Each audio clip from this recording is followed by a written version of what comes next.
Hi friends, welcome back to our channel.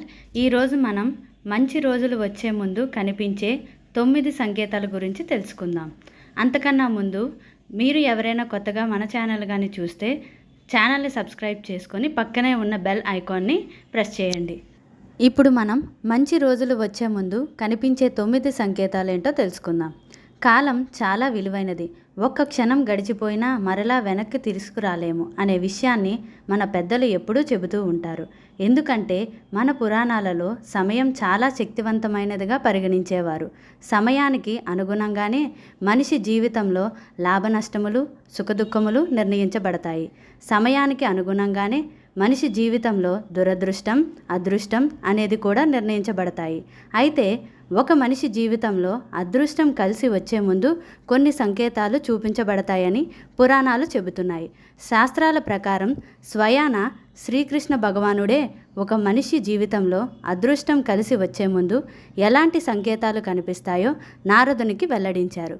ఇప్పుడు మనిషి జీవితంలో అదృష్టం కలిసి వచ్చే ముందు చూపించే శ్రీకృష్ణుడు చెప్పిన 9 సంకేతాలు ఏమిటో తెలుసుకుందాం.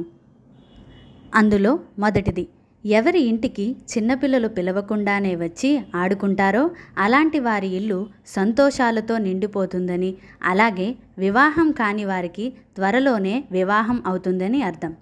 రెండవది, ఏ ఇంటి ముందుకు అయితే గోమాత వచ్చి ఆహారం అడుగుతుందో వాళ్ళకు రాబోయే కాలం అదృష్టం కలిసి వస్తుందని అర్థం.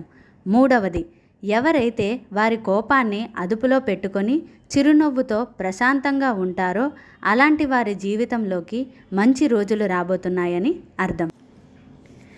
నాలుగవది, ఎవరికైతే కలలో వారి చేయిని మరొకరు పట్టుకొని నడిపిస్తున్నట్లు కల వస్తే వారి జీవితంలో భాగ్య ద్వారాలు తెరుచుకోబోతున్నాయని సంకేతం.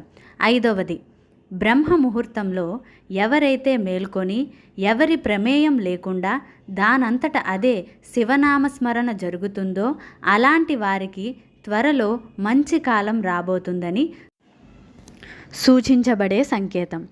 ఆరవది, సాక్షాత్తు హనుమంతుని స్వరూపమైన కోతి వచ్చి ఎవరి ఇంట్లో అయితే ఆహార పదార్థాలు తీసుకొని తింటుందో వారి వెంట సిరి సంపదలు కలిసి వస్తాయని, ఉన్నత స్థానానికి వెళ్ళబోతున్నారని సంకేతం.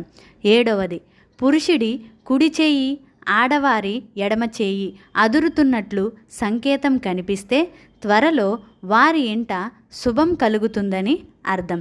ఎనిమిదవది, ఎవరికైతే హారతి ఇచ్చే సమయంలో భగవంతుని స్వరూపం చిరునవ్వుతో కనిపిస్తుందో అట్టి వారి వెంట అష్టైశ్వర్యాలు కలగబోతున్నాయని అర్థం. తొమ్మిదవది, ఏదైనా ముఖ్యమైన పని మీద బయటకు వెళ్ళే సమయంలో గోమాత కానీ సాధువు కానీ ఎదురు వస్తే వారు అనుకున్న పనికి విజయం చేకూరుతుందని శ్రీకృష్ణుడు నారద మహర్షితో వెల్లడించారు.